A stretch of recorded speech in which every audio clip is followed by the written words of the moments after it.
Okay, today I am joined by Pastor Greg Ginian, who is one of the pastors in Immanuel and who is also one of the chaplains in the Maple Shade Police Department. Welcome, Pastor Greg. Hey, how you doing, Bill? Doing well, doing well. So, everybody calls you and Pastor Vince a fabulous team. Uh-huh. Uh, they say that he's like Mario, you're like Luigi, Ernie, Bert, Batman, Robin. What duo do you see yourselves as? Well, you took the best one there, Batman and Robin. Let's see. What duo? I don't want to say Bonnie and Clyde. That wouldn't be good. What duo? Maybe Stan and Ollie. Okay, I like it. I like it. That's pretty good. Um, so now, how long have you actually been a pastor? I've been in Emmanuel for just over 5 years. Prior to that, I was on staff at Fellowship Alliance for just under 7 years. So about 12 years altogether. Okay. Now, what did you want to do as a child? What was how did you You, envision yourself? you mean what did I want to be when I grew up? What do you want to be when you grow up? To be honest, at an early age, I had a Sunday school teacher, Mrs. Wolf. When I was I don't remember exactly, but somewhere probably around 8, 9 years old. And she had told me one day that when she was praying with the Lord had told her that I would be a pastor one day. And she says, I don't say this to a lot of people, but I just want you to know you're special. And I really believe the Lord has you set aside for himself for ministry. And Mrs. Wolf was the next thing as close to God as that I knew of. So when she said it, I thought, well, she must know. God told her. Who am I to argue? But yeah, I mean, pretty much from that age on, if you would ask me what was I going to be, I would have said pastor. It didn't go directly into ministry out of college, but that's a long story. But I always had it in my heart, and I believe God has always had a call in my life. Well, we're thankful for Mrs. Wolf then. So this part I would like to do is called 9 questions. Okay.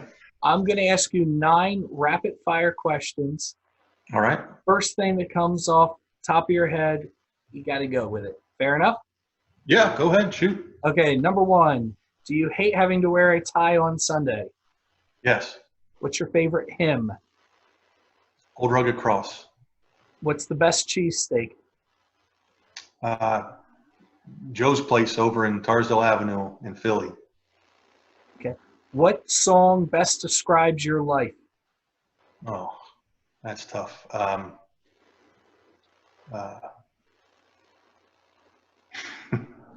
Uptown Girl. Oh, I want you follow up, so I want to so bad. Who wins in a fight, you or Vince? I start out strong, but his tenacity and I think he takes it in the end. Okay. What's your best sport to play? Hockey. What do you enjoy officiating more, a funeral or a wedding? Uh, Weddings are more fun, so I'll go with that. I just get more nervous when I do them. Okay. If you could kill one fashion trend, what would it be? I can't stand the guys who wear their pants down below their waist, hanging down. I would that should be outlawed. So you don't like me very much? No. You know. Uh, last question, number 9. Can you grow facial hair? I don't know if you can tell, but I'm trying very hard.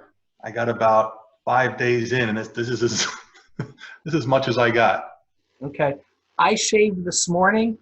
Yeah. Yeah. Yeah, you've So already got more than me. yeah, that's a bad thing. Bad thing. So the answer to that is probably a definitive no. No, you did well. You did well. Well, good job. You survived. You survived. Now you're a big movie guy, Yeah, I like movies. and we know you like Bill and Ted's Excellent Adventure. If you could bring back one historic figure, what figure would it be? And you got to bring him back in a telephone booth. I assume you mean other than Jesus? Well, yes. Yes, let's go other than Jesus. Okay. 'Cause Who he's would I already bring? Uh, who would I bring back? Historical figure. Um, Teddy Roosevelt has always been a very interesting character. I'd like to get his take on the current situation today and just hear his stories, because he even before he was in politics, he was a pretty uh, he was a Renaissance man for sure. bully. Exactly. Yeah. So Speak softly and carry a big stick. there we go. Okay, so now we're going to go into deep dive. This is the part where we go deep diving into your past. Oh boy. So you and I share a common past. I used to dress up as the Chick-fil-A cow for sporting events, and you used to dress up for kids' birthday parties. What are some of the characters you used to dress up as, and what's a crazy story that happened? Well, yeah, you're right.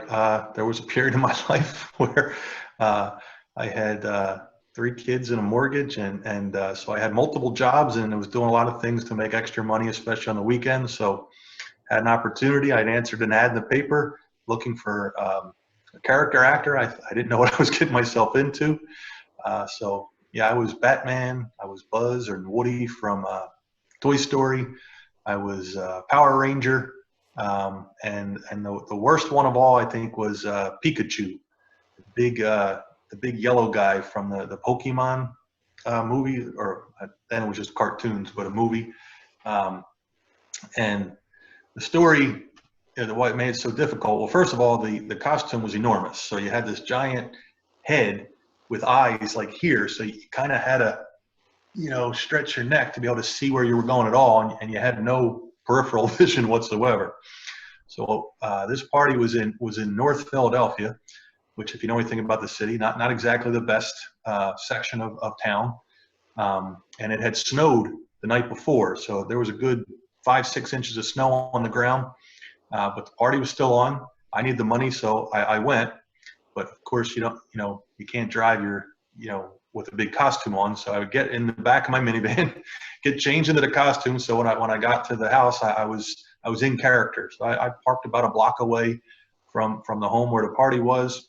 I got my costume on, and it had these big slipper claw paw feet that had no traction on it whatsoever. Now, So I got, where did you get the costume on that? sorry? Where did you put the costume on at? I said in the back of my minivan is where I had to get changed, which Giant Pikachu. exactly. So if Okay. you walk by my van, you would not ask a lot of questions. Just keep walking. Okay. So I got out of the van, closed the door, and just as I started to take my first step towards the house I was heading to, I heard from behind me a chorus of voices, and it just said, "Hey, Pikachu!" And an icy cold fear gripped my heart as I turned around to see a pack of about, I'd say, anywhere from 8 to 12 boys, middle school age boys, and they all had snowballs in their hands, and they were kind of just waiting, like, they had just, their dream had just come true. Every 12-year-old boy get a chance to blast Pikachu with snowballs. So I did the only sensible thing I knew to do. I started to run, but with the big stupid slipper feet on, I wasn't getting anywhere. I felt like Shaggy and Scooby-Doo in those cartoons where you're running but not getting anywhere. And just as I was about to get obliterated, I heard a mom scream from a doorway, "Hey, you kids, get away from Pikachu!" And luckily, it was the house I was heading to. The mom was keeping an eye out for me, and I guess they knew her because they all ran, and she saved my life. So I think that was my last day as a birthday party character also. Okay. That's awesome. That's great. Where would you pick up your costumes? Like, was there a warehouse that you went to, or? No, actually, when the guy was kind of running the business out of his home, out of his garage, so he would tell you a couple days ahead of time, your assignment for the weekend. So you had to stop at his house, get your costume, and then bring it back to him, on Monday. That's such a fascinating world. I'm sure there will be some sort of documentary about it. Now, Are you able to tie balloon animals and stuff like that? I was good at making a snake and a worm. Those were my two specialties. Uh, well, I'm sure you were excellent at it. Well, we're wrapping up here, but can you tell me, we're totally changing like gears here. Tell me Okay. somebody that inspires you. Somebody or something? Someone that inspires you. Of somebody of faith. Somebody of faith. Well, I mean, Mrs. Wolf was probably the biggest influence all my life spiritually growing up. And I mean, it sounds corny, but Pastor Vince, he's my friend, and he is my pastor. But when you see him, he's just the real deal. He always has a smile on his face and a song in his heart. He always has time for people. He always cares about whoever he's with. He makes you feel like you're, the most important person in the world when he talks to you, and just his love for the Lord and his ability to turn that love into real actionable action, not just words, but he does things that backs up his faith. So to me, as a man, as a pastor, as someone in ministry, I look up to him. That's awesome. Yeah, I think we all do. Um, as far as now, you've been there on some of my worst days. Now, how can we be there for you? What can we pray for you for? I think just encouragement. Not that I feel particularly discouraged or down, but as pastors, part of our job is to be there for people when they're having, like you said, bad time. You don't generally say, "Hey, everything is going great. Let me call the pastor." You usually say, "Hey, stuff's going really bad. I don't know what to do. I need someone to either encourage me or give me advice or just pray with me." And that's great. That's what we're here for. It's my privilege to be able to do that. But after a while, it does. It takes a toll on you. And if you're any type of a human being with feelings, you can't help but start to feel what other people are feeling and going through. And it kind of lands on your shoulders sometimes more than others. So it's just, and I am encouraged a lot by people here. And that's the thing I like about Immanuel is people on a regular basis stop either in the office or a phone call or sometimes an email just to give encouragement. And that goes a long way. It really does. It's not unnoticed, but praying, there's several people in church who consistently remember to pray for me, Donna Schwinger being one of them. And that's the most encouraging thing anyone can do for me, because I believe in the power of prayer and I know that it sustains me.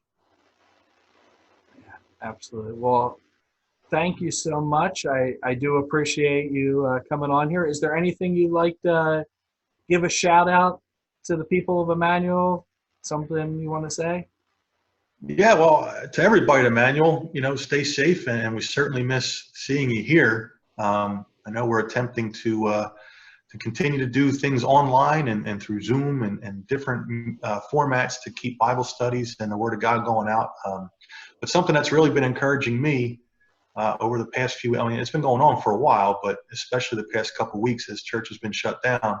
If you walk over to the building, or you can see some of the pictures up on Facebook, but Rich Whiteman has been faithfully, along with Randy Pugh and some others like Joe Mass or Stephen Lightcap, and a few others have been there from time to time. But Rich has been there day after day after day, working on getting the building ready for the elevator, which is a lot more entailed than you think. It's not just digging a hole and putting a box in. There's a lot of stuff in there. Sewer lines had to be moved, electric had to be replaced or moved, and he's just been there faithfully and consistently, and it's been a remarkable encouragement to me to just see him, because he very humbly goes about his work and doesn't bring any notice to himself. So shout out to Rich Whiteman, doing a great job. Well, shout out to you. Thank you so much for joining us, and we will catch you around, and I'm sure people will be calling and asking you all kinds of follow-up questions on my I'm sure. Once this the interweb, people will be all over it wanting to do interviews with me. So I'm glad you got in early, Yeah. and, and it was relatively painless. I got to tell you, it didn't hurt as much Okay. as I thought it might. Okay. Well, I try here. It's the best I can do. So thank you, sir. We'll see you around. All right, buddy. Take care.